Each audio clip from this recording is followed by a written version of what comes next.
شادی کریں گے اور اس کا بعد ان کا طبعی طور پہ ان کا انتقال ہوگا تو ان کو جو دفن کیا جائے گا، ان کی جو تدفین ہوگی وہ رسول اللہ صلی اللہ علیہ وسلم کے روضہ مبارک کے اندر ہوگی۔ آج آپ دیکھیں کہ مسجد نبوی کی کیا شان و شوکت ہے، کس طریقے سے ہے، اتنے بڑے بڑے تالے لگے ہوئے ہیں، اتنا سب کچھ ہے۔ تو آپ جب وہاں جاتے ہیں دیکھتے ہیں تو آپ کے دل میں یہ آتا ہے ان لوگوں کو جن کو یہ باتیں پتہ ہیں کہ یہ کس طریقے سے ہوگا، یہ دروازہ کیسے کھلے گا، یہ تدفین کیسے ہوگی، بہت سارے سوالات آتے ہیں۔ لیکن اللہ تعالیٰ علیم بذات الصدور ہے، اللہ تعالیٰ ان اللہ علی کل شیء قدیر ہے، اللہ سب کچھ کرنے والے ہیں۔ آپ یہ ابھی ظاہر کی یہ جو دنیاوی چمک ہے، رونق ہے، اس کے اوپر نہ جائیں، آپ اپنی آخرت کی فکر کریں، اپنے مرحومین کے قبروں کو پکا نہ کریں پلیز۔ جو قبر پکی ہوتی ہے اس کے اوپر رسول اللہ صلی اللہ علیہ وسلم کی حدیث ہے کہ اس کے اوپر، اس مردے کے اوپر لعنت برس رہی ہوتی ہے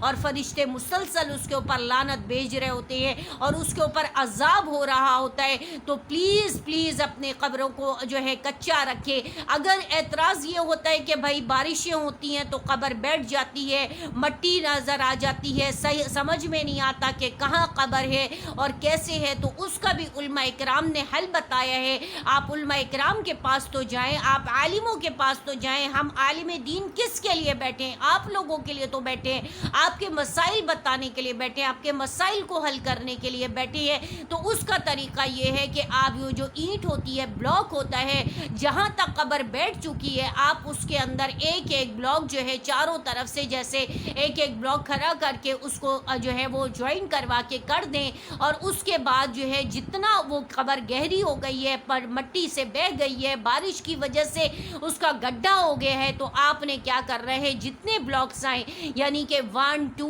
3 جتنے بھی آئیں آپ نے اس کو جو ہے بلاک کھڑے کروا کے جوائن کروا دینا ہے، اور جو بھی قبر کا جتنا بھی ایریا ہے چاروں طرف سے ایک ایک بلاک کی رو بنوا دے یا 2 بلاک کی رو بنا دے، لیکن وہ انڈر جو ہے وہ وہ گہری ہو، مطلب جو گڈھا ہو گیا اس کے اندر وہ بلاک کھڑے ہوں، لیکن بظاہر جب آپ کی وہاں تک جو اس کی فلنگ ہے وہ آپ بلاکوں کے ذریعے کروا دیں، اور پھر اس کے بعد جو اوپر کی جو سرفیس ہے اس کو پکا نہ کرائیں، اس کے اوپر ماربل نہ لگوائیں، اس کے اوپر چبوترا نہ بنائیں، اس سے پکا نہ کریں بلکہ اس کو کچا ہی رہنے دیں، اور چاروں طرف ایک ایک بلاک کھڑا کر کے اس کی ایک وال سی بنوا دیں۔ یہ آپ کا طریقہ ہے۔ پھر تھوڑے دن کے بعد، بارش کے بعد آپ جا کے دیکھیں، لیکن جو اندر کی جو قبر کا جو اوپر کا سرفیس ہے اس کو پکا نہ کروائیں، اور اس کے جو چاروں طرف ہے اس کو بھی کچا ہی رہنے دیں، صرف ایک ایک بلاک کی وال بنوا دیں اور اس کو کھڑا کر دیں۔ اس کا بہتر طریقہ یہ ہے کہ آپ جو علماء حضرات ہیں مسجد کے اندر جائیں، علماء حضرات سے معلوم کریں کہ بھائی یہ مسئلہ ہے، اس کو کس طریقے سے ہم سارٹ آؤٹ کریں، وہ آپ کی انشاءاللہ بہتر رہنمائی کریں گے۔ اگر تو آپ کو اس میری بات سمجھ میں آ گئی ہے تو آپ کو بہت اچھی بات ہے، فبہا و نعما۔ اور اگر کسی بھائی کو اور کسی بہن کو سمجھ میں نہیں آئی ہے تو وہ اپنے جو محرم ہیں، اپنے والد ہیں، بھائی ہیں، اپنے شوہر ہیں، اپنے بیٹے ہیں، جو بھی ہیں، آپ ان کو کہیے کہ آپ مولانا صاحب کے پاس جائیں، مدرسے کے اندر جائیں اور ان سے یہ مسئلہ معلوم کریں، ان کو بتائیں، وہ انشاءاللہ بہتر طریقے سے آپ کو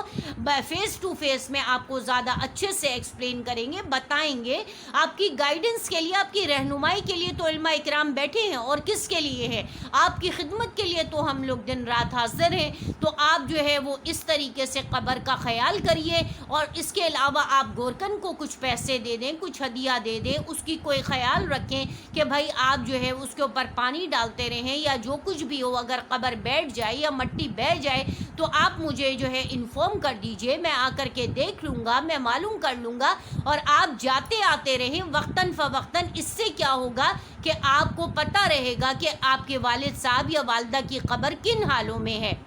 اور اس کے لیے بہتر یہ ہے کہ آپ چھوٹا سا ایک ہرا بھرا جو ہے وہ پودا چھوٹا سا لے کے ان کے اوپر لگا دیں، کیونکہ حدیث میں ہے کہ آپ صلی اللہ علیہ وسلم نے جو ہے قبرستان کے اندر جب جاتے تھے تو کسی قبر پہ ہرا پودا لگا دیتے تھے کہ جب تک یہ تر و تازہ رہے گا، ہرا رہے گا، شاد و آباد رہے گا، تو اللہ تعالیٰ اس قبر والے کے اوپر اپنی رحمت برستی رہے گی۔ جیسے جیسے وہ پودا سوکھتا ہے تو سوکھ جانے دیجئے، لیکن ہرا بھرا جو ہے اس کے اوپر چھوٹا سا ایک پودا لگا دیجئے تاکہ وہ سایہ بھی رہے اور قبر والے کو اس سائے کی ٹھنڈک بھی پہنچتی رہے. یہ ہے طریقہ کار. اس کے علاوہ اور تو کوئی قرآن اور حدیث و سنت سے اور نبی کے طریقے سے کوئی اس کے علاوہ کوئی عمل نہیں ملتا. آپ صلی اللہ علیہ وسلم نے جو ہمیں طریقہ بتایا ہم نے تو وہی طریقہ آپ کو بتا دیا. جو احادیث میں بتایا گیا ہے وہی احادیث آپ کو بتا دی. تو خدا را قبرستان کو پکا نہ کیجیے, اپنے مردوں کو اذیت سے نکال لیجیے, اپنے مرحومین کو اذیتیں نہ دیں. جن کی قبریں پکی ہوتی ہیں ان کے اوپر فرشتے لعنت بھیجتے ہیں, ان کے اوپر عذاب قبر ہوتا ہے. تو اپنی قبروں کو کچا رکھیے, اپنی قبروں کو مضبوط نہ بنائیے. اپنی سے مراد یہ نہیں ہے کہ اللہ معاف کرے کہ میں آپ کو مردہ کہہ رہی ہوں, آپ کو آپ کی قبر کا کہہ رہی ہوں, بلکہ اپنے مرحومین کے قبر کو